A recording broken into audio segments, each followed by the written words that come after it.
നമസ്കാരം. ഇന്ത്യയുടെ ഏറ്റവും വലിയ സ്വകാര്യ അഹങ്കാരങ്ങളിൽ ഒന്നാണ് നമ്മുടെ ഇസ്രോ.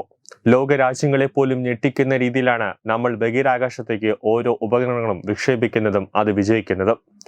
ബഹിരാകാശത്ത് ഓരോ കാര്യങ്ങൾ പഠനം നടത്തുന്നതിനും കൂടാതെ കാലാവസ്ഥാ നിരീക്ഷണത്തിനും അയക്കുന്ന ഓരോ ഉപകരണങ്ങളും വലിയ രീതിയിൽ ഒരു നേട്ടമായി രാജ്യത്ത് മാറുന്നുണ്ട്. കൂടാതെ ഓരോ രാജ്യത്തിനും അവരവരുടെ തന്നെ ബഹിരാകാശ ഏജൻസികൾ വലിയ രീതിയിൽ പ്രതിരോധ ഉപകരണങ്ങൾ വിക്ഷേപിക്കുന്നുണ്ട്. അത് രാജ്യത്തിന് തന്നെ സഹായകരമായി മാറുന്നുമുണ്ട്.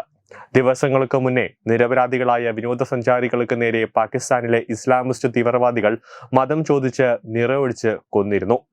നിലവിലെ ബഹിരാകാശ മേഖലയിൽ ഇന്ത്യക്ക് നിർണായകമായ ഒരു സ്വാധീനമുണ്ട്, ഒരു അടിത്തറയുണ്ട്. ഇന്ത്യയിൽ ഇനി ഒരു തരത്തിലുമുള്ള ഭീകരാക്രമണം ഉണ്ടാകാതെയിരിക്കാനുള്ള ഒരു നിർണായകമായ നീക്കമാണ് ഇപ്പോൾ ഇസ്രോ നടത്താൻ പോകുന്നത്. ഇനി ഏതെങ്കിലും തരത്തിൽ പാകിസ്ഥാൻ ഇന്ത്യയിൽ ഭീകരവാദം നടത്താൻ ശ്രമിച്ചാൽ ബഹിരാകാശത്ത് ഒരു കെണി ഒരുക്കി ശക്തമായ ഒരു തിരിച്ചടി ആ സ്പോട്ടിൽ തന്നെ നൽകാനാണ് ഇസ്രോ ഒരു കളമൊരുക്കുന്നത്. 15,000 കിലോമീറ്റർ വരെ കര അതിർത്തി പങ്കിടുന്ന രാജ്യം China, Pakistan, Nepal, Bhutan, Myanmar, Bangladesh, Sri Lanka, Thailand, Indonesia എന്നീ രാജ്യങ്ങളുമായിട്ടാണ് കര ജലാതിർത്തി പങ്കിടുന്നത്. ഇതിൽ നേപ്പാൾ, ചൈന, ഭൂട്ടാൻ ഇനി അതുവഴി കര വഴി മാത്രം അതിർത്തി പങ്കിടുന്നതാണ്. 15,000 കിലോമീറ്ററോളം വരും ഇത്. 7,500 കിലോമീറ്ററുകൾ കടൽ വഴിയുള്ള അതിർത്തി ഇന്ത്യക്കുണ്ട്. ഇവിടങ്ങളിലെല്ലാം തന്നെ അയൽ രാജ്യങ്ങളിൽ നിന്നുമുള്ള സമ്മർദ്ദങ്ങളും ഇന്ത്യക്ക് ഉണ്ട്. പ്രധാനമായും പാകിസ്ഥാനും ചൈനയുമാണ് അതിർത്തി പ്രശ്നങ്ങൾക്ക് പ്രധാന കാരണമാകുന്ന രാജ്യം. അതിർത്തികൾ സുരക്ഷിതമാക്കാൻ ഇന്ത്യക്ക് 55 സാറ്റലൈറ്റുകളുണ്ട്. കാറ്റോസാറ്റ് 2C, കാറ്റോസാറ്റ് 2D, കാറ്റോസാറ്റ് 3A, 3B, RISAT 2A എന്നിവയാണ് പ്രതിരോധ നിരീക്ഷണത്തിന് ഇന്ത്യ ഉപയോഗിക്കുന്ന കൃത്രിമ ഉപകരണം.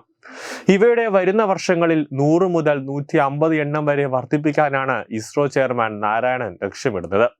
600 അധിക കൃത്രിമ ഉപകരണം ചൈനയുടേതായി ബഹിരാകാശത്ത് തന്നെയുണ്ട്. ഇവയിൽ പഠനങ്ങൾക്കും നിരീക്ഷണങ്ങൾക്കുമായിട്ട് ഭൂമിയോട് ചേർത്ത് പല കൃത്രിമ ഉപകരണങ്ങളും സ്ഥാപിച്ചിട്ടുണ്ട്.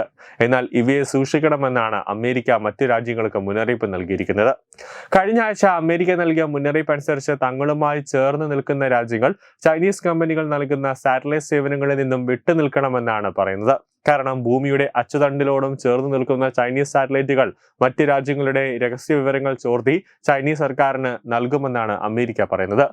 മോദി സർക്കാർ അധികാരത്തിലെത്തിയതോടെയാണ് ലോക രാജ്യങ്ങളുടെ മുന്നിൽ ഇസ്രോയുടെ തല ഉയർന്നു നിൽക്കാൻ തുടങ്ങിയത്. കൂടാതെ ഗംഗയാൻ, മംഗൾയാൻ ഉൾപ്പെടെ നമ്മൾ ചൊവ്വയിൽ വരെ ഒരു വിക്ഷേപണം നടത്തി അവിടെ മാസ്മരികമായ ഒരു വിജയം നമ്മൾ നേടുകയും ചെയ്തിട്ടുണ്ടായിരുന്നു. ലോകത്തിന്റെ സുപ്രധാന സ്ഥാനങ്ങളിൽ തന്നെ നമ്മൾ 4ാം സ്ഥാനങ്ങളിലും 3ാം സ്ഥാനങ്ങളിലൊക്കെ നമ്മൾ എത്തി നിന്നു. അതായത് ഇന്ത്യയുടെ ബഹിരാകാശങ്ങളിൽ വലിയ രീതിയിൽ തന്നെ സ്വകാര്യ പ്ലാറ്റ്ഫോമുകൾക്കും ഉൾപ്പെടെ റോക്കറ്റുകൾ വിക്ഷേപിക്കാനുള്ള എല്ലാ സൗകര്യങ്ങളും ഇസ്രോയ്ക്ക് നൽകിയിട്ടുണ്ട്.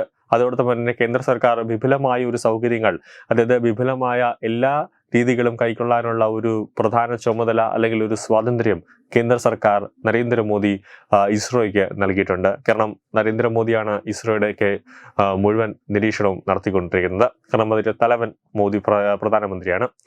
അതുകൊണ്ട് തന്നെ ഇനി പാകിസ്ഥാൻ ഉൾപ്പെടെ വരും വർഷങ്ങളിൽ അഥവാ വരും കാലങ്ങളിൽ പാകിസ്ഥാൻ ഇന്ത്യക്ക് ഏതെങ്കിലും തരത്തിലൊരു ആക്രമണ ഭീഷണി ഉയർത്തിയാൽ സ്പോട്ടിൽ തന്നെ നമ്മുടെ ഭൂമിയിൽ ഇന്ത്യൻ ആർമിയും അതോടൊപ്പം തന്നെ നേവിയും അതോടൊപ്പം തന്നെ എയർഫോഴ്സും ഉൾപ്പെടെയുള്ള നമ്മുടെ ഇന്ത്യയുടെ ഏജൻസികളെല്ലാം തന്നെ റെഡിയായിട്ട് നിൽക്കും. കൂടാതെ ആകാശത്ത് നിന്നുമുള്ള ഒരു ആക്രമണം, ആ ഒരു മിന്നൽ ആക്രമണം ആ സമയത്ത് തന്നെ പാകിസ്ഥാന് നേരെ കൊടുക്കാനുള്ള ഒരു നീക്കങ്ങളാണ് ഇപ്പോൾ ഇസ്രോയുടെ ഭാഗത്ത് നിന്നും ഉണ്ടായിക്കൊണ്ടിരിക്കുന്നത്.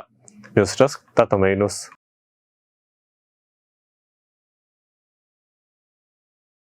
Branding partner Edubix online executive education, focus physiotherapy centre Pattom, Unnath engineering Gujarat, തീർത്ഥയാത്ര.com, iron build Gujarat, PRS hospital Killipalam Thiruvananthapuram.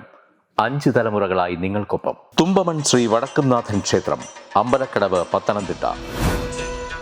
Shrimad Skandapurana Mahasathram 2025 May 11 മുതൽ 18 വരെ.